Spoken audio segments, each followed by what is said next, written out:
ये मौशी तरक्की के लिए डिजिटल इकोनॉमी कितनी अहमियत की हामिल है? बहुत इम्पोर्टेंट है। इसकी वजह से जब डिजिटल इकॉनमी पे ट्रांजैक्शंस होती है और हमारी इकॉनमी जब डिजिटल में मूव करती है, तो इसका सबसे बड़ा इम्पैक्ट तो ये होता है कि डॉक्यूमेंटेशन की तरफ हम जाते हैं। जिस तरह हमें पता है कि पाकिस्तान में सबसे बड़ा इशू जो है वो है कि टैक्स कलेक्शन कम है।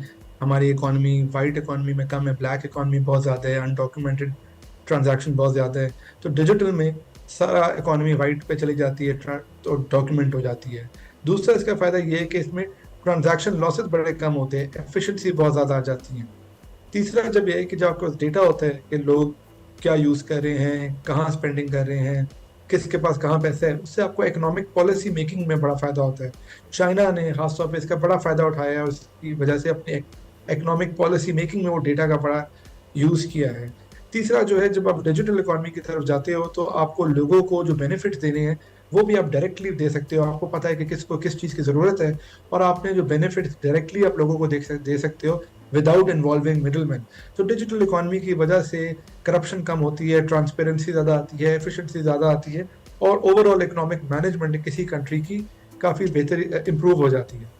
ठीक है अल्ताफ, इसमें एक चीज़ आम बोली है, वो जीएसटी की वसूल करने के लिए एक ऐसी एजेंसी बनाने पर जोर दिया है जो ये तमाम तर काम कर सके। तो आपको लगता है कि एक ऐसी एजेंसी बनाना मुमकिन होगी या कितने मुश्किलात का सामना करना पड़ सकता है इस तमाम तर मामले पर?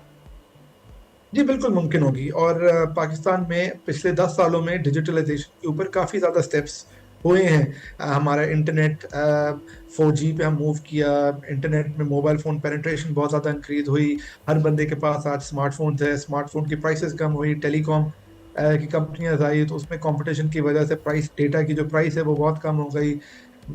इलेक्ट्रॉनिक पेमेंट्स इंक्रीज हो गई।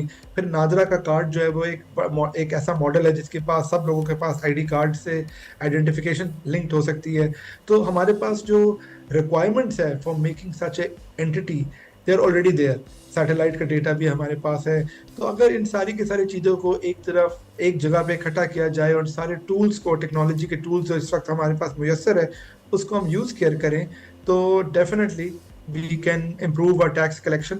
और हमने देखा है कि पाकिस्तान फाइनेंस मिनिस्टर ने भी बोला था कि ये उनके टॉप प्रायोरिटी है to move towards digital collection of taxes. So I think this is certainly our way towards the right direction.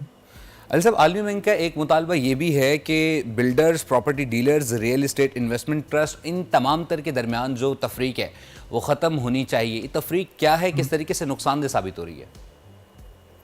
जी, सबसे एक तो मुझे डिटेल्स का तो मुझे इतना वो नहीं है, मुझे इंफॉर्मेशन। मगर जो ब्रॉडली जो मेन चीज़ है कि ये सारा इश्यूज FATF के टाइम पे भी रेज हुए थे कि हमारे पाकिस्तान में काफ़ी सेक्टर्स ऐसे हैं जो फॉर्मल इकोनॉमी के बाहर है, जहाँ पे रिपोर्टिंग नहीं है, जहाँ पे डेटा नहीं है, जहाँ पे टैक्स कलेक्शन नहीं है। इसी की वजह से करप्शन भी ज़्यादा है और सबसे इम्पोर्टेंट बात जो है टैक्स कलेक्शन कम है। तो जो IMF भी ये कह रहे हैं और बाकी गवर्नमेंट की पॉलिसी भी यही है कि यूनिफॉर्म इम्प्लीमेंटेशन ऑफ पॉलिसीज होनी चाहिए।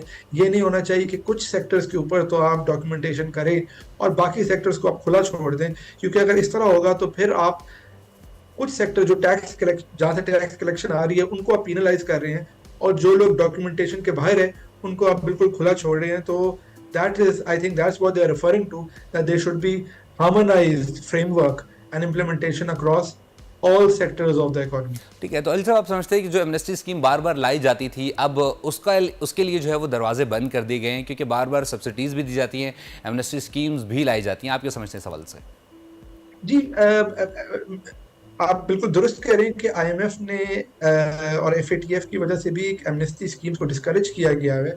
मगर मेरे ख्याल में एमनेस्टी जो है वो अगर गवर्नमेंट एमनेस्टी इसलिए दे to encourage people to come within the tax fold और कम टुवर्ड्स डिजिटल इकोनॉमी, तो फिर इसमें कोई बुरी बात नहीं है। इसका फायदा ही है क्योंकि आप लोगों को वन टाइम एक ऑफर दे रहे हैं कि कम आप उसकी वजह से come into the formal economy, come into the digital economy.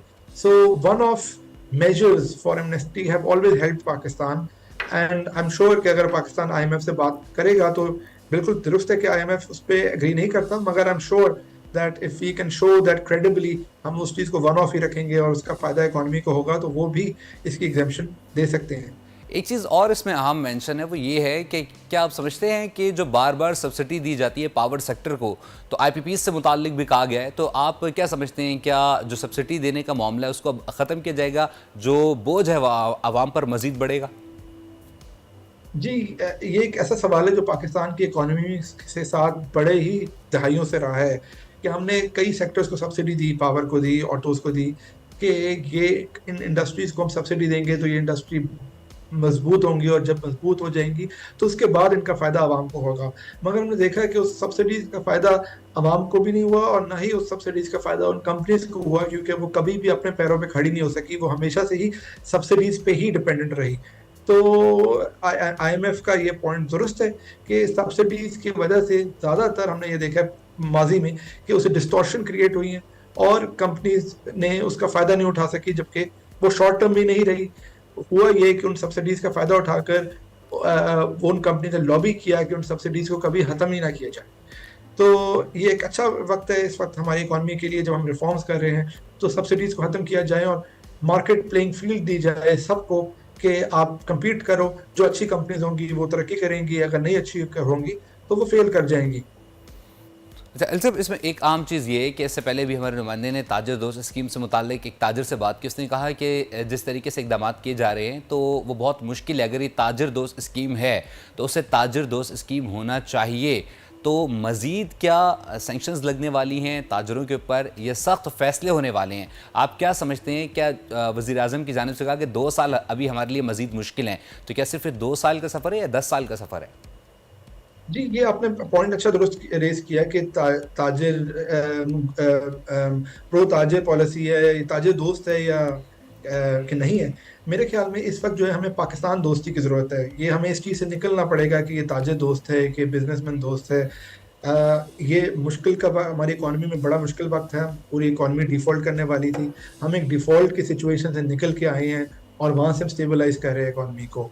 इस वक़्त ज़रूरी यही है और आईएमएफ भी यही कह रहा है कि आप जो पॉलिसीज़ बनाएँ वो पाकिस्तान दोस्त हो, ना ही किसी एक तबके को बेनिफिट दे। वरना क्योंकि होता ये है कि ताजिर कहते हैं कि ताजिर दोस्त दो, पावर सेक्टर वाले कहते हैं पावर सेक्टर दोस्त हो, ऑटो सेक्टर कहते हैं कि ऑटो सेक्टर दोस्त हो। तो इससे इन सारी पॉलिसीज़ से इन दोस्तों को तो फ़ायदा हो गया, मगर मुल्क को नुकसान होता रहा और आज से कुछ ही अरसे पहले हम डिफ़ॉल्ट सिचुएशन पे थे। तो इस वक़्त ज़रूरत है कि हम पाकिस्तान दोस्त पॉलिसीज़ बनाएँ और अगर वो मुश्किल ज़रूर होंगी और उसपे हर सेक्टर को कंट्रीब्यूट करना पड़ेगा, मगर उन सब से लॉन्ग टर्म में हम सारे सबकी भलाई है, क्योंकि हमने ये देख लिया है और हमने कि अगर पाकिस्तान डिफ़ॉल्ट करता है तो आपको भी नुकसान है, मुझे भी नुकसान है, ताजिरों को भी नुकसान है और अवाम को भी नुकसान है। तो मुल्क पहले आता है और हमारे अपने इंटरेस्ट बाद में आते हैं। सब्सक्राइब करें और बेल दबाएं ताकि कोई खबर रह न जाए।